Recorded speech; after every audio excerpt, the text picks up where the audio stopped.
Independent panel probing whether President Cyril Ramaphosa has a case to answer in the Phala Phala farm theft has assured South Africans that it conducted its work without fear or favour. Handing over the report to Parliament earlier today, the chairperson of the panel and former Chief Justice Sandile Ngcobo explained the decision to delay the release of the report, saying the panel had to ensure that it had ticked all the boxes, as the process to impeach the president is a serious one.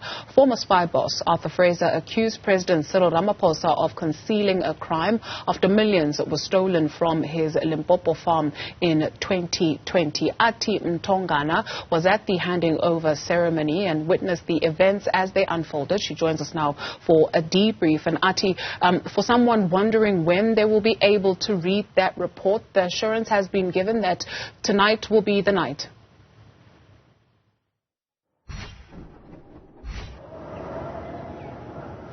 Yes, that's correct, Dudu. Tonight will be the night. The report will be ATC'd, meaning that it will go on Parliament's website on announcements to see how the panel actually looked into all the evidence that was put before it, including submissions from political parties like the ATM, which is the reason why this panel was actually established, as well as the UDM and the EFF. Those are the political parties that actually made submissions to the panel.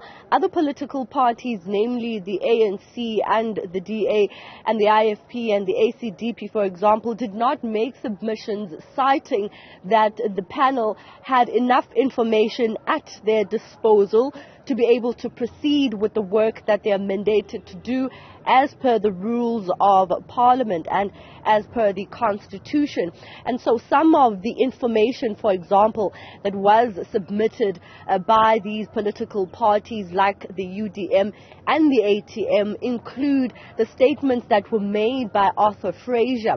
And so the retired Chief Justice Sandile Ngcobo today speaking extensively about how they as a panel, as a three-member panel, had to actually make sure that they look at all the information that was put before them, including the submissions by political parties, in order to come to this final report, which is made up of 3 volumes. The first volume, of course, being the actual report itself, and the 2 other volumes being the documents and the evidence and the steps that they took in order to reach the decisions that they have made in terms of the recommendations that they've now put into that report.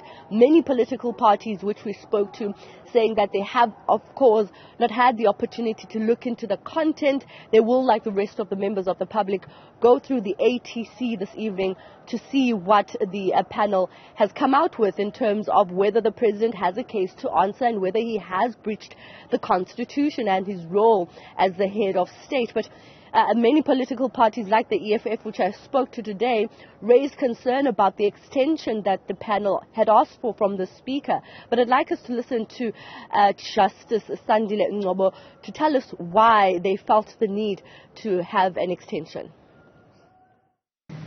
Dragging the president before an impeachment process is a huge decision. It cannot be done on flimsy grounds. There has to be something tangible that you can hold on to before you take that decision. That's why there was... Once we had all the information, we were left literally, as I understand it, either between 7 or 10 days, within which to read, synthesize the report, the information, marshal those facts in accordance with the law, develop our findings, review them. I think it was about 4 days, It was the weekend preceding the date on which it was due, when I realized that we just can't make it. The next step is for political parties, of course, through the ATC this evening, to go through the report, and then on the 6th of December, which is next month, of course, next week, it will be before the National Assembly. Let's listen to the Speaker and what she had to say. The life of the panel has accordingly come to an end. The report will be communicated to members of Parliament through the next publication of the announcements, tablings and committee reports tonight. We have set aside the 6th of December for consideration of the report by the National Assembly. The role of the National Assembly pertaining to this report is articulated in the rules. The House will consider the report, its findings and recommendations, and adopt a resolution through a simple majority vote. In the past, we have seen such votes being carried out, or political parties requesting votes of this serious nature to be carried out in a form of a secret ballot. The Speaker unable to respond to that question, as there's no political party at the stage that has indicated whether they want this vote in the National Assembly next week to be by means of a secret ballot or not. But certainly it will be going ahead next week to find out how Parliament will process this particular report, which will find whether the President has a case to answer or whether he has breached the Constitution. But certainly the vote will take place next week on the 6th, right behind me at the Good Hope Chamber, which is of course the National Assembly. Indeed, Athi Mtongana, thank you very much for that report. We continue with that theme and take a look at reaction from political parties. It's been mixed. It was a continuation of killing of Christian. He was killed in 1993. The judgment 2 days ago when they vandalized.